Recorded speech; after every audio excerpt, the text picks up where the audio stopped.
Welcome to the Real Human Health Lab.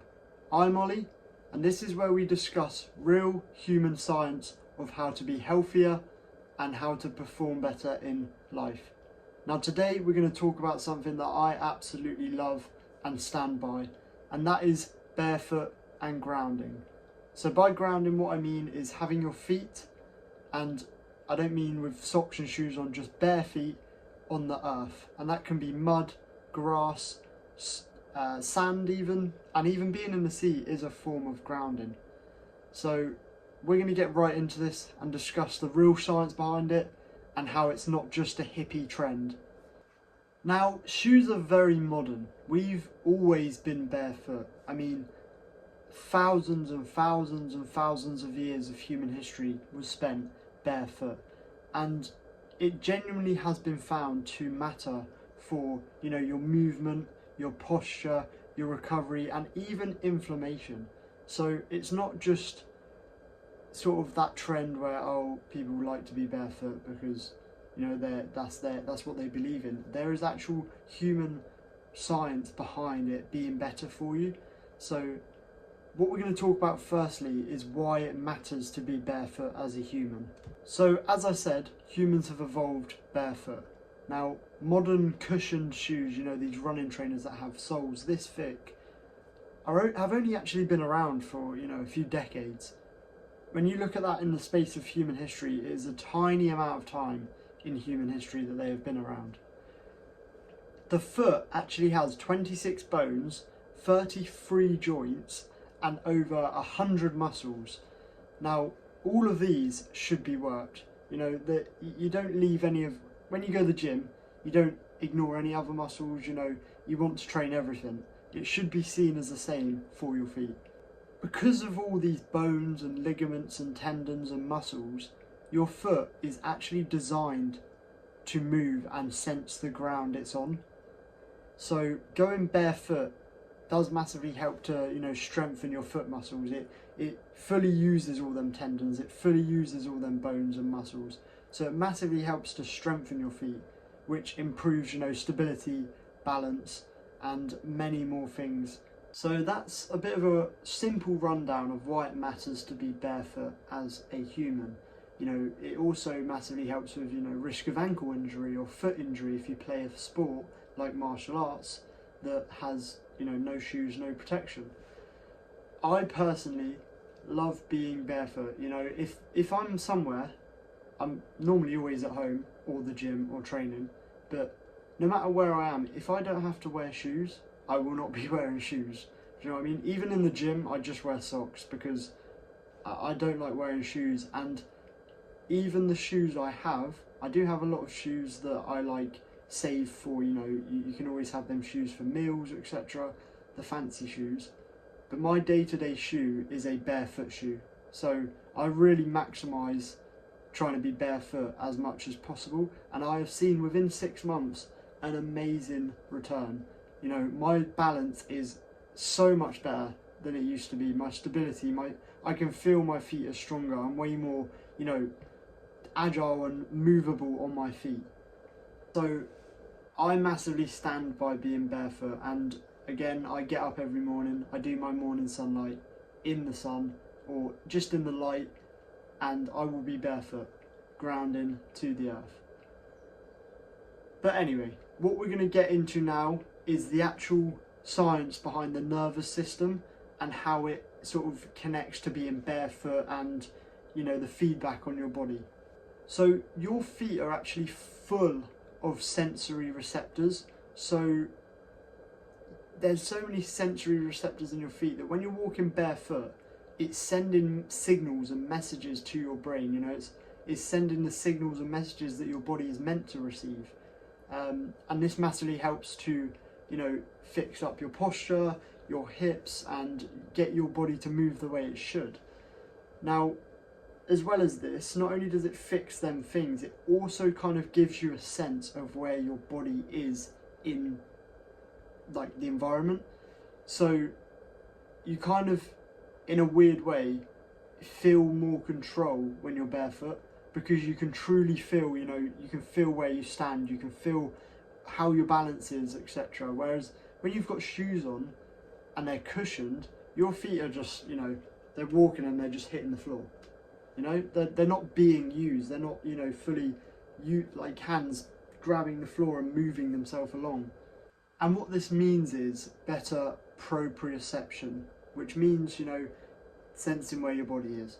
This means improved coordination, better athletic performance, and, you know, even reduced falls. If you're an older person and you're like susceptible to falling, this can massively help reduce that. And lastly, studies have actually shown that being barefoot massively helps to enhance the activation of stabilizing muscles. So the tiny little muscles around your big muscles, say in your quads, there'll be small stabilizer muscles that, you know, connect to it and make it stronger. It activates them so much more when you're barefoot. So if you're an athlete and you really care about, you know, you want your body to be in the best condition it can, then making sure your stabilizing muscles are enhanced and healthy is also very important. So what we'll get onto now, so as an athlete for me, I've noticed massive improvements in jiu-jitsu for my balance, you know, my strength in my feet. You know, when you're trying to power through your toes, I have way more feeling in my toes now where I can really, you know, grip the floor and push through. So being barefoot has massively helped me in all those areas. And even my legs, I had a hip injury that was lasting for ages, right? And I was doing rehab and it was getting better. But as soon as I started going barefoot shoes over cushioned shoes, my posture changed and my body it felt like it readjusted within a couple of weeks. And that hip injury completely went. It's almost as if my hips, you know, reset how they should be. What we'll get onto now, another one of my favourites, and that is the grounding side of things. So grounding, as I said at the start, is very basically direct skin contact with the earth. So your skin is touching the earth. That can be grass, soil, sand, you know, these sorts of things that the earth has just naturally got, not concrete. So firstly, there has actually been a lot of emerging research that suggests that the connection with the earth when you're barefoot and grounding actually allows the transfer of electrons. So there's a lot of electrons electrically charged in the earth, and that actually transfers into your body when you're barefoot. Now, this has actually shown to reduce oxidative stress and also inflammation. So being barefoot on the ground, or even, you know, say you've got no top on or just shorts, laying completely flat on the ground, transfers these electrons to your body, which has literally been shown to reduce inflammation. For example, there was a study in 2015 which, when they were grounding and the people that were grounding had their inflammation markers in their body reduced, and actually their sleep quality also improved. So, you know, this transfer of electrons is really good for our body, and it massively sort of reduces the inflammation and helps with sleep quality and reduce oxidative stress. If you're very, you know, you're very active, you're an athlete, for example, this massively helps. And there has actually been some studies that show that grounding can also maybe improve HRV, so that is heart rate variability. Now, this would mean it would help you sort of shift into parasympathetic recovery mode, which is where your body fully relaxes and it starts to recover and repair. Now, I can say for myself personally, I every morning, as I said, go out into the garden and I have my feet barefoot on the ground. Now, I also do this when I'm at the beach. Anywhere I can be, I'll be barefoot. And I just feel better. Like, I feel a sense of peace, you know, like your body kind of like relaxes. It's like, like that kind of sigh feeling just from being connected to the earth. I know that a lot of people see barefoot and grounding as sort of like a hippie trend, but there is real human science behind it, and I've genuinely felt that. You know, I genuinely feel that reduction of inflammation and the relaxation of being grounded. So that is the science of how it helps you as a human, why it is so healthy for you. What I'm going to do now is I'm going to provide you with practical tips to start doing this more often. Start implementing the barefoot and the grounding into your life, into your daily routine, so you can reap the benefits. What I would say is start simple. Now, I know a lot of people, even in their house, wear slippers no matter what. Like, they take their shoes off and they'll have slippers or sliders on. Stop doing that. Just start and walk in your house barefoot daily. Start walking everywhere in your house barefoot. Like, I can't remember the last time that I wore even socks inside my house. And then from then, if you're comfortable with that already, what I would do is in the morning add just 5 and 10 minutes, which you can pair with your morning sunlight that we discussed in the last episode, on the grass, the sand or dirt, sort of depending on where you live. Now, it doesn't work on the pavement, so avoid pavements or concrete. You need to be on nature's ground. So, as I said, you can pair that with morning sunlight. Get out in the morning in the sunlight, and just for 5-10 minutes pair that with being barefoot. Just have your feet on the grass in your garden, for example, or in your front garden. Just pair them together to make it much easier. The third tip that I will give to start implementing being barefoot as much as you can is train barefoot. Obviously some gyms may not allow this, but just train barefoot. So even if it's at home, you train at home, you work out at home, and you do body weight exercises, push-ups, pull-ups, sit-ups, squats, standard body weight exercises, just do them barefoot as well.